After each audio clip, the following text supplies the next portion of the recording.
Hey guys, welcome back to the garage. Hey, I'm working on the Phoenix 4x4 router and configuring the DYN4 servo drives and the one NEMA 34 AC servo that I've got from DMM. So I thought I'd just give you a really brief overview on what it takes to set one up. I still have to do the tuning, and their newest software has an auto tuning feature in it. But I just wanted to give you a step-by-step instruction on how to set it up. Okay, there is a communications cable that plugs into JP2. Make sure you order it with your drives. I've already got it hooked up. It's kind of difficult to see, but it's plugged into JP4, which is the upper rightmost connector. And then this is the communications cable, and it goes to a USB port on your PC. I've already downloaded and installed the DMM DRV 2017 version FE471. That's the software to communicate with the drive. You download it from DMM Technologies website and their downloads page. Okay, before we go any further, make sure that your DYN4 drive is powered up. It needs to be powered up in order to be able to communicate with the PC. Now you notice down here it says not connected. We go up here to the connect button, we click connect. Most PCs have multiple USB ports. You're not going to know which COM port it is. So they have a neat utility here. If you click on detect COM port, it says possible COM port on COM 3. I click OK, go to the drop down, I click 3, and then I set the COM port. COM port setting successful, OK. If you look down here, it's green now, it's connected. The next thing to do is go to servo setting, click on DYN4. Okay, so the first thing you want to do is you want to read from the motor. And I've already had this configured. The only settings that I've changed is I've put it in pulse dir because I'm using step and direction input from Acorn. And then the other change I made is to the encoder count. I set mine to 1,000 and 1,000, so in quadrature I'll get 4,000 counts per revolution. So in order for us to test motor speed, if you're just bench testing your motor as we are here, we're going to want to change this or set it to RS-232. From the factory it defaults to RS-232.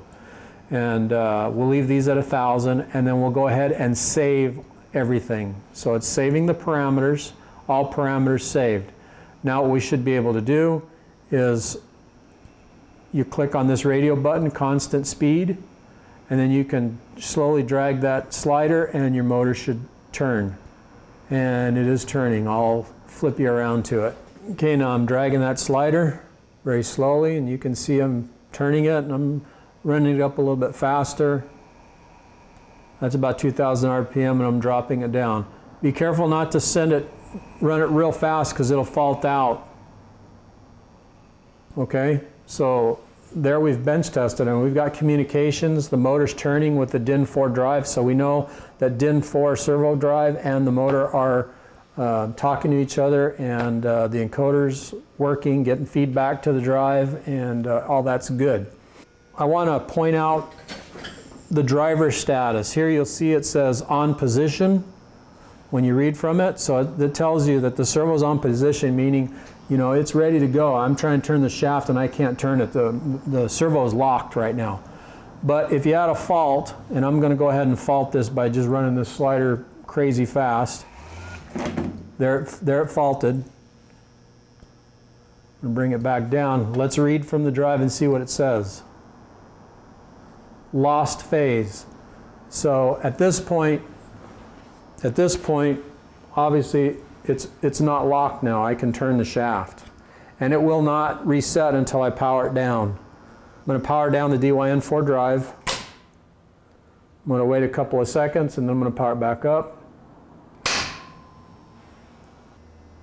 Now we're going to have to reestablish communication, so I'm going to exit this screen.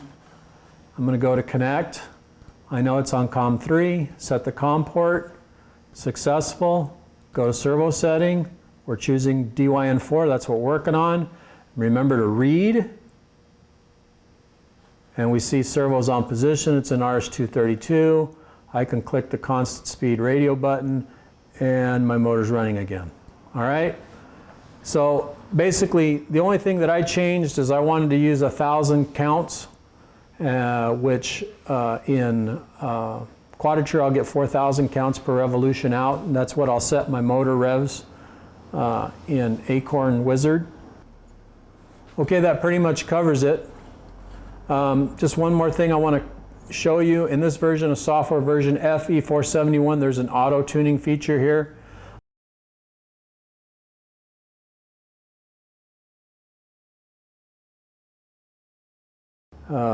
Anyway, that's it. It was pretty much that simple for me. Let me close this out. Is servo setting, DYN4, read from the drive, and then here I set my encoder counts. I'm going to go ahead and put it back in pulse dir because I'm using step and direction. I save it. Down here it says saving parameters, and all parameters saved. So that's it. I hope that little bit is helpful for you when you're bench testing. Again, you want to connect your motor to your DYN4 drive, and no load, no belts, no nothing. Just make sure you can communicate with it. I hope this quickie video helped you bench test your motor and your DYN4 drive. Very simple to set up.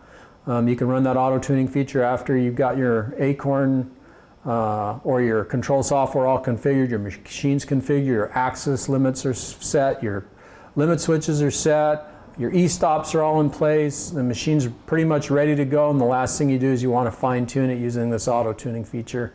Again, check out DMM Technologies YouTube channel. There's a video there on how to do that. Talk to you on the next one, guys. Take care and have fun.